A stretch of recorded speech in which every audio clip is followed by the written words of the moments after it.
So the dyno went alright. Sorry for the lack of footage on the dyno. I had a limited time to get the tune done and off, so the owner of the dyno could get his other jobs back on. But yeah, so the two main issues we had was so first of all, we ran out of fuel on the injectors. They maxed out. They had heaps of fuel pressure pushed into them as well, but they ended up maxing out, so we'll have to fix that as well. And the other issue was the wastegate. So we'll fix the wastegate with a new wastegate soon. Hopefully later in this video we'll get that done, but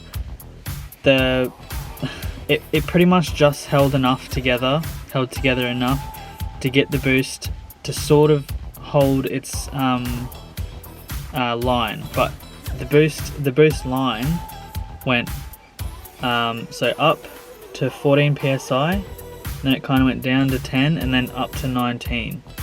So that was the curve of the boost curve. So I'm thinking a new wastegate will fix that, because I've got a dodgy actuator arm.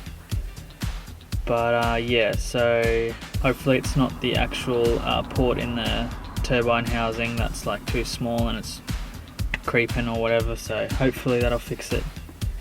But yeah, I'm a bit disappointed in the power results. 130 horsepower, considering it's got like pretty big cams in it, a lot of headwork, throttle body on it, so I thought it would make 130 horsepower like easy, but that's like what it maxed out at. So hopefully with new injectors and stuff and a stable boost curve, we can get her up to 130 horsepower easy and push past that and dial it back. But 130 is enough for me, I think. I don't want to be smashing gearboxes left, right and center. But yeah, so also going to need to do a cold start situation. I'm going to need to put a cold start idle valve into the manifold, get it welded in and get a connection pipe, just because I think with the big cams, idle control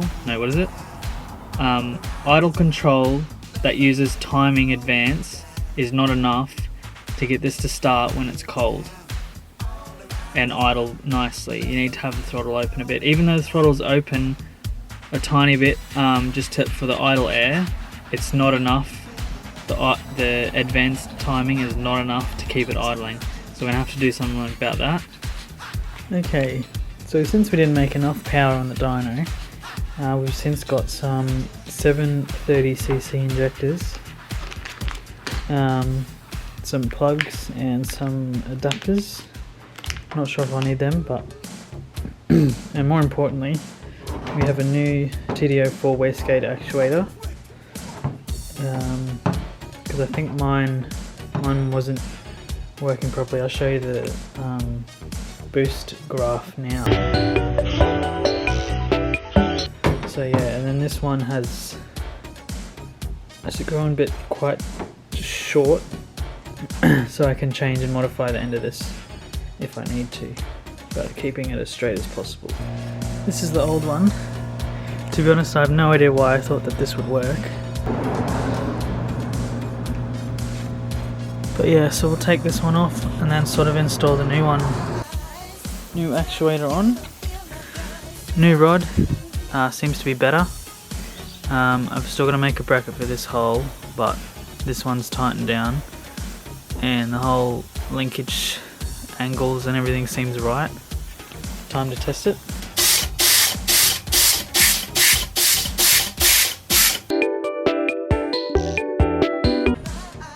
Okay, this is the wastegate. Now it's a Kinu Gerber one.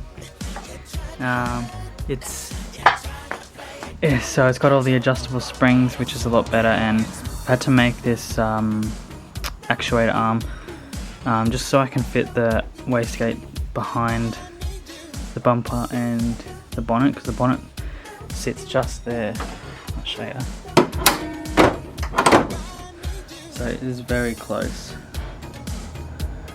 Right, so the next step is to do some cold start tuning because it is a bit iffy on the cold starts. So I'll just turn it over now and you'll see what it sounds like.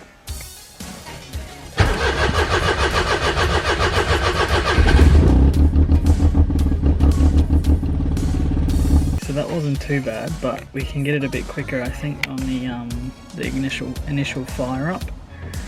And the way we're going to do that is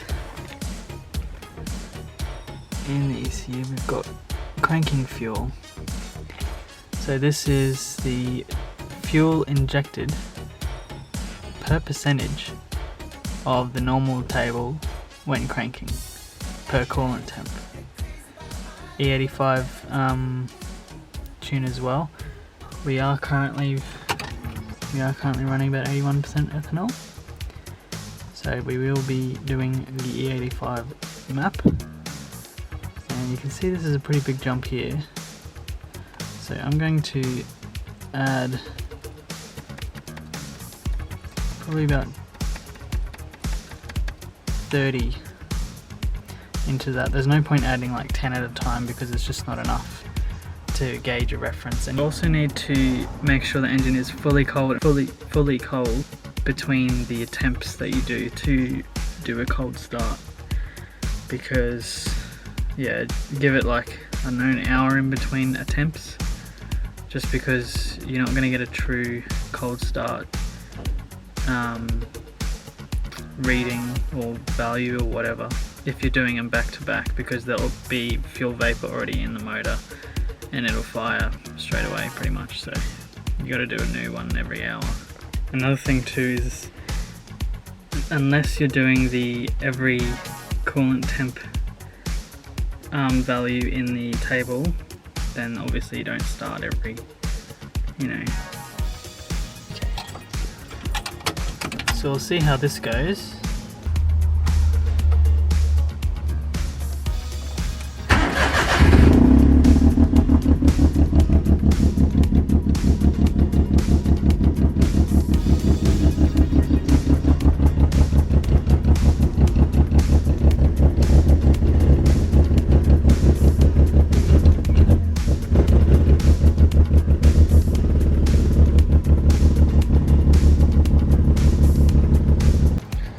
Yeah, so that'll be it for this one, guys. The next one we'll do is probably a full walk around of the car and we'll go for a test drive. And you can come with us and enjoy it on the street. So yeah, thanks for watching again. Like, comment, subscribe, please. Thank you.